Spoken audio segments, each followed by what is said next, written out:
Bismillahirrahmanirrahim. Assalamu alaikum class 10th student. I hope you will be fine. Today I will explain to you the remaining parts of miscellaneous exercise chapter number 13. So let's start. ये student MCQs है 7th. Circles having 3 points in common. वो कहता है ऐसे circle जिनके 3 points common हों वो कहलाते हैं ओवरलैपिंग, कोलिनियर, नॉट कोइंसाइड्स. तो स्टूडेंट सबसे पहले 3 पॉइंट्स, ऐसे सर्कल जिनके 3 पॉइंट्स कॉमन हों वो आप ज़रा देख लें. ये हमारे पास एक छोटा सा सर्कल है और ये हमारे पास एक थोड़ा इससे बड़ा सर्कल है. ये स्टूडेंट छोटे सर्कल का ये सेंटर है और एक पॉइंट ये है, दूसरा पॉइंट ऑफ कांटेक्ट इनका ये है, यानी 1, 2 और 3. ये दोनों सर्कल 3 पॉइंट्स के ऊपर कट कर रहे हैं एक दूसरे को. तो उसने यही कहा है circles having 3 points in common. ऐसे सर्कल जिनके 3 पॉइंट्स कॉमन हों वो कहलाते हैं ओवरलैपिंग. ओवरलैपिंग कौन से होते हैं? जो एक दूसरे के ऊपर होते हैं. यहाँ 3 पॉइंट्स इनके कॉमन है. MCQs number 8. If two circles touch each other, their centers and point of contact are. अगर दो सर्कल एक दूसरे को टच कर रहे हों, their centers and point of contact are. उनके सेंटर्स और पॉइंट ऑफ कंटेक्ट जहाँ वो टच करें वो कहलाते हैं कोइंसाइडेंट, नॉन कोलिनियर और कोलिनियर. तो स्टूडेंट्स हमारे पास ये देखें, ये हमारे पास लेट्स सपोज 2 सर्कल हैं. इसका सेंटर ये है और दूसरा सर्कल हमारे पास ये है, उसका सेंटर ये है. तो स्टूडेंट अगर हम इनको एक स्ट्रेट लाइन से मिला दें तो पॉइंट ऑफ कांटेक्ट इनका ये वाला है जहाँ पर ये एक दूसरे को टच कर रहे हैं. तो इसका मतलब है जहाँ पर ये दोनों सर्कल्स मिल रहे हैं ये हमारा पॉइंट ऑफ कांटेक्ट कहलाता है. अब उसने कहा if two circles touch each other their centres and point of contact are. उनके सेंटर्स और पॉइंट ऑफ कांटेक्ट क्या कहलाते हैं? ये 3 पॉइंट्स इस लाइन के ऊपर पड़े हुए हैं. तो अगर पॉइंट्स एक ही लाइन पर हों तो वो हमारे पास स्टूडेंट्स कोलिनियर कहलाते हैं. उसके बाद 9th MCQs. The measure of the external angle of a regular hexagon is pi over 3, pi over 4, pi over 6. Student, regular hexagon, regular mean यानी जिनकी ऐसी शेप जिनकी तमाम साइड सेम हो, और रेगुलर हेक्सा मीन होता है 6. तो स्टूडेंट ये देखें, the measure of the external angle of a regular hexagon is. Regular hexagon का जो एक्सटर्नल एंगल होता है उनकी मेजर कहलाती है pi over 3, pi over 4, pi over 6. तो हमारे पास स्टूडेंट ये देखें, ये एक रेगुलर हमारे पास हेक्सागन है.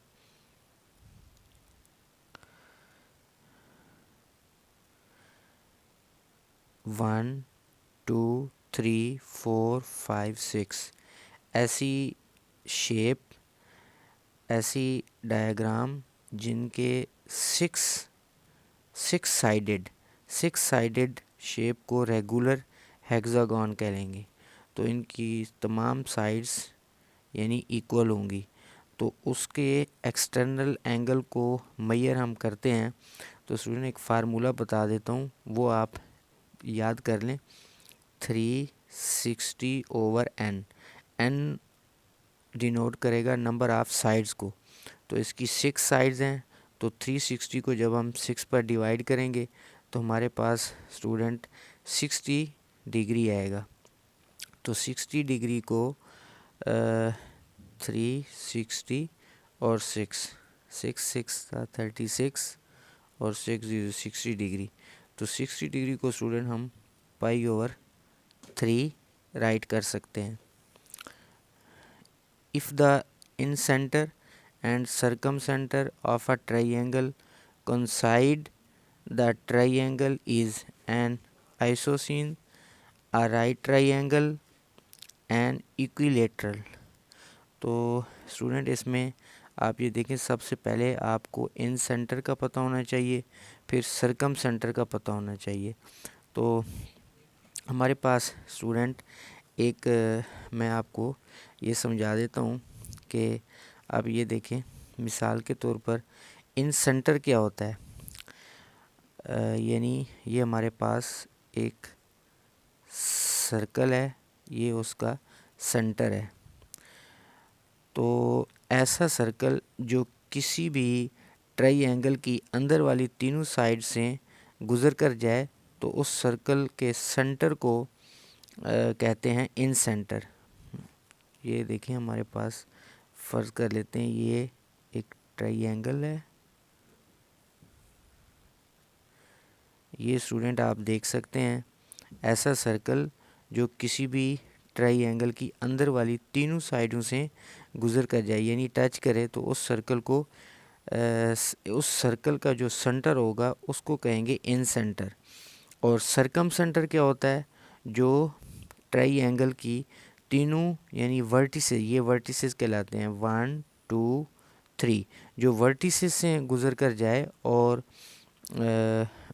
यानी आप ये देखें, ये हमारे पास एक सर्कल है बड़ा, ये ट्रायंगल के तीनों वर्टिसेस को टच कर रहा है, और इस बड़े सर्कल का सेंटर भी यही हो, उसको कहते हैं स्टूडेंट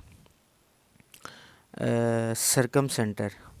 और फिर अब उसने ये कहा है कि if the incentre and circumcentre of a triangle coincides, मिले दैट ट्रायंगल, वो ट्रायंगल कहलाती है an equilateral triangle. Equilateral triangle कौन सी कहलाती है, ऐसी ट्रायंगल जिसकी तीनों साइड्स इक्वल हों, सेम हों, वो इक्विलेटरल कहलाती है। यानी ये वाली साइड 2 सेंटीमीटर, ये भी 2 सेंटीमीटर, ये भी 2 centimetre. 9th 11th MCQs, the measure of the external angle of a regular octagon is pi/4, pi/6, pi/8। Student ये पहले भी हमने ये किया है 9th MCQs, ये उससे रिलेटेड है। वहाँ था रेगुलर हेक्सागोन, हेक्सा मीन 6, यहाँ है रेगुलर ऑक्टागोन, ऑक्टा मीन 8, ऐसी शेप जिनकी 8 साइड्स हों। तो इसका स्टूडेंट आप ये देख लें, आपको फार्मूला मैंने बता दिया था, 360 डिग्री ओवर एन साइड।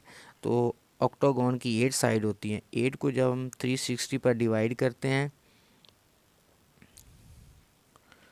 तो 8 4 32, 8 5 40, तो हमारे पास 45 डिग्री। 45 डिग्री को स्टूडेंट हम लिखते हैं pi/4, ये आंसर है। Tangents drawn at the end points of the diameter of a circle are parallel, perpendicular, intersecting. Tangents drawn at the end points of the diameter of a circle. Student let's suppose हमारे पास ये एक circle है, ये इसका centre है। तो ऐसी लाइन जो सर्कल के सेंटर में से गुज़रे वो डायमीटर कहलाती है। तो इसके डायमीटर के एंड पॉइंट्स वो कहता है tangents drawn at the end points, यानी डायमीटर के एंड पॉइंट से हम टेंजेंट्स ड्रा करते हैं। टेंजेंट्स क्या होती हैं, ऐसी लाइन जो सर्कल को सिर्फ ओनली 1 पॉइंट पर टच करे, वो टेंजेंट्स लाइन होती है। अब वो कहता है tangents drawn at the end points of the diameter, diameter के एंड पॉइंट्स पर आप टेंजेंट ड्रा करो ऑफ अ सर्कल। सर्कल के आर क्या होते हैं, पैरेलल, परपेंडिकुलर और इंटरसेक्टिंग। ये स्टूडेंट हमारे पास ये दो हम टेंजेंट्स लाइन है, ये पैरेलल जाएंगी, तो ये पैरेलल ऑप्शन करेक्ट ऑप्शन है। How many tangents can be drawn from a point outside the circle. एक सर्कल है हमारे पास, एक सर्कल है, तो आउटसाइड एक पॉइंट है। अब वो कहता है how many tangents can be drawn, कितने टेंजेंट्स ड्रा कर सकते हैं फ्रॉम अ पॉइंट, उस पॉइंट से आउटसाइड द सर्कल, जो सर्कल के आउटसाइड हो, बाहर हो। तो ये स्टूडेंट हम यहाँ से टेंजेंट्स ड्रा करते हैं इस पॉइंट से, तो स्टूडेंट आप देख सकते हैं सर्कल के बाहर एक पॉइंट है, इस पॉइंट से कितने टेंजेंट्स गुजर सकते हैं, 2 टेंजेंट्स गुजर सकते हैं। तो करेक्ट ऑप्शन स्टूडेंट ट्रू है। तो स्टूडेंट अगर ये हमारी वीडियो आपको पसंद आई हो तो प्लीज़ ये आप सब्सक्राइब करें, शेयर करना ना भूलें। Thanks for watching.